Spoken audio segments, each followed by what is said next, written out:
1991 నుంచి 2000 వరకు తెలుగులో టాప్ షేర్ సాధించిన సినిమాలేంటో ఇప్పుడు చూద్దాం. 1991 చిరంజీవి గారి గ్యాంగ్ లీడర్ ఇది 7 కోట్ల షేర్‌నైతే కలెక్ట్ చేసి ఇండస్ట్రీ హిట్‌గా నిలిచింది. 1992 ఘరానా మొగుడు ఇది 10 కోట్ల షేర్‌నైతే వసూలు చేసి ఇండస్ట్రీ హిట్‌గా నిలిచింది. అంతేకాదు తెలుగులో మొదటి 10 కోట్ల షేర్ కలెక్ట్ చేసిన సినిమాగా నిలిచింది.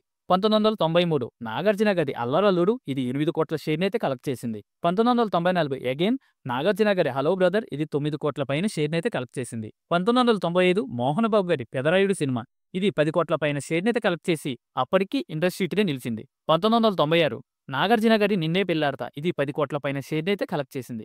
1997 హీరోలు కాకుండా ఈసారి హీరోయిన్ ఓరియెంటెడ్ సినిమాలతో వచ్చిన విజయశాంతి గారు ఒసై రాములమ్మ సినిమా 12 కోట్ల పైన షేర్‌నైతే కలెక్ట్ చేసింది. ఇండస్ట్రీ హిట్‌గా నిలిచింది. 1998 చిరంజీవి గారి చూడాలని ఉంది ఇది 12 కోట్ల పైన షేర్‌నైతే కలెక్ట్ చేసి ఇండస్ట్రీ హిట్‌గా నిలిచింది. 1999 బాలకృష్ణ గారు సమరసింహారెడ్డి ఇది 15 కోట్ల పైన షేర్‌నైతే కలెక్ట్ చేసి ఇండస్ట్రీ హిట్‌గా నిలిచింది. తెలుగులో మొదటి 15 కోట్ల వసూలు చేసిన సినిమాగా నిలిచింది. 2000 ఈసారి స్టార్ హీరోలు కాకుండా ఒక కొత్త హీరోగా ఎంటర్ అయిన తరుణ్ ధర నువ్వే కావాలి 18 కోట్ల షేర్‌ని కలెక్ట్ చేసి ఇండస్ట్రీ హిట్‌గా నిలిచింది.